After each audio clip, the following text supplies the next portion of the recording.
John Smoltz from the MLB Network, who also called the games for the international feed, joining me here on the Rich Eisen Show. Could you blame Terry Collins, John?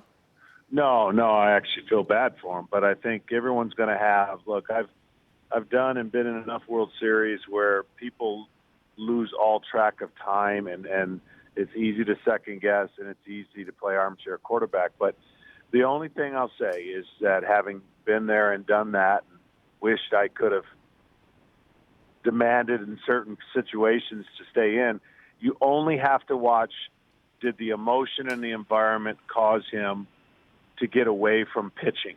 As I was seeing it last night, I said, look, this guy's dominated. Never make a decision where the other team is happy because you're changing pitchers. And certainly you could see that he was in total control, but that the adrenaline and the emotion in that first at-bat probably got the best of him. And where anybody could possibly say, well, one and done, then I bring in my closer. But look, the closer has come in and done his job, and in essence is going to look like he's had 3 blown saves. He got ground balls. The Mets defense did him in. And the Mets defense is not a strong point throughout the year, and ultimately that is what did them in, because the better team that put pressure and did all the little things remarkably kept coming back. Now, John, but walk me and everybody else through what goes on between the temples, where the overhyping of the situation and your emotions can get the better of you after you're in such command for 8 innings. How does that happen? Well, you're locked in, and we don't pitch against time. We pitch against innings, and everybody in the world knows it's the 9th inning. And what happens is your mind, from the very beginning, if they would have never said he was out, I think that would have maybe that would have been a little bit better. But when the crowd's going crazy, you have to execute and pitch. You got to try to remove yourself from that burst of energy and adrenaline you're going to get, which in that at-bat elevated his fastball. And because you're already on the downside of your energy and you're already a little less than what you would be the previous 3 or 4 innings, you have to grind on location. You have to be perfect, and you have to never, basically you got to let them hit their way on. Now, once he gave up the walk, pitching to Hosmer, that's the 50-50 call. That's where everybody may come in and say, but look, this guy was dominant, and he didn't have a lot of super stressful situations, even though the whole game was 2-0 and 1-0. He just was in control. John Smoltz joining me here, and MLB Network's live off-season morning show, Hot Stove, returns this Wednesday at 9 a.m. Eastern Time. What about, before we get to the Royals aspect of it, what about the whole to-do in September about the innings pitched limit, and Scott Boras talking about Harvey's future, and then the chat with the local media didn't go very well because Harvey didn't say essentially what he said to Terry Collins last night? No way. That he didn't say that to his agent, and he didn't say it to the media saying, no way am I going to be ever taken out. And he showed that finally last night. All of that together.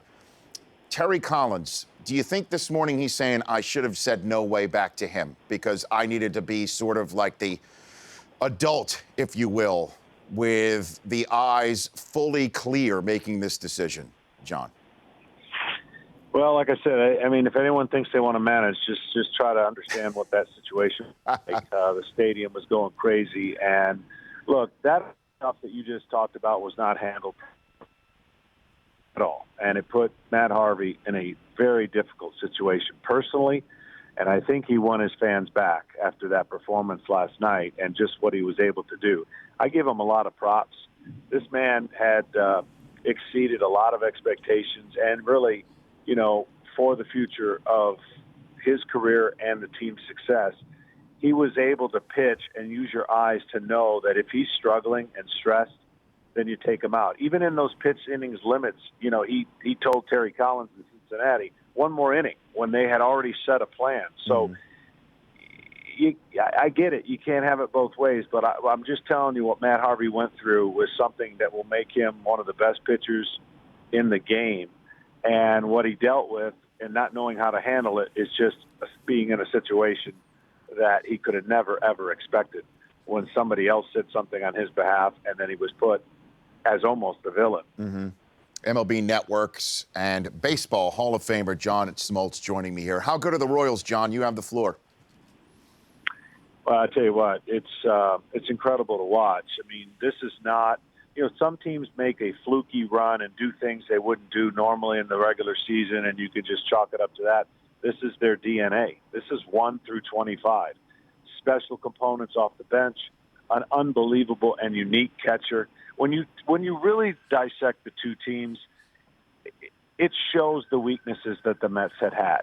Here's the Mets with the absolute best pitching staff in the postseason, depth-wise, and yet the Royals did not have that depth or success, should I say, in their rotation. But they were complete in the bullpen, complete behind the plate. Their defense is flawless.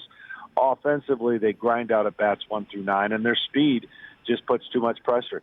It just really spits in the eyes of analytics and sabermetrics and how you're supposed to build a baseball team.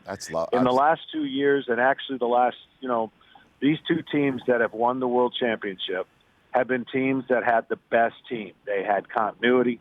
They had, no one wants to hear about clutch. Clutch is something that you can't reproduce or, tell that to the Royals. Tell that to the Giants. So in the face of everything that we're dealing with and everybody trying to recreate the game, the San Francisco Giants and the Kansas City Royals show why you don't have to have all those areas and statistics taken care of. You just have to have the best team. And I'm telling you, it's something I've never seen, the amount of times that you can come back late against bullpens. Unreal. And just continuously put up a bat.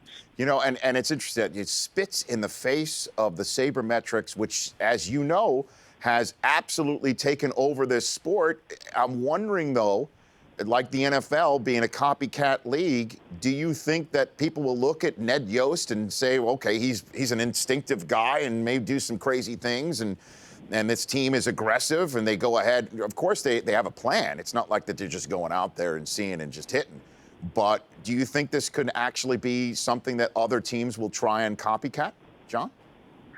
Well, I certainly think that they take in information. It's not that they don't have it. It's just not an overkill. It's not what that runs their machine. They have character. They have a chemistry. And those things don't factor in sabermetrics. Chemistry has absolutely nothing to do. Clutchness is not something they think you can reproduce. Those are things that they value from the top down. It is paid off dividends. They've developed and they've established their young players. Now, everybody wants the Kansas City Royals bullpen. I will say this, though. That is not sustainable over time. If you don't get enough innings out of your starting rotation, you're going to expose your bullpen. You're going to have injuries. They lost their closer in Holland, but the depth of their bullpen allowed them to sustain it. Moving forward, they can't afford to continue to have the second. This was the second least innings pitched since the divisional era of any club since 2000, that they were able to win a World Series, win a division with that few innings. So kudos to they're putting a team together, knowing where their weaknesses were, and being able to have a plan to handle that, and that's what they did. And speaking of not being able to afford anything, I mean, it just moving forward, keeping this team together, it's tough to, other than maybe Cueto, am I missing anybody that's going to command that monster, perhaps 9-figure contract that the Royals will end up having to say, we got to pass on it? John, do you see anybody on this roster like that?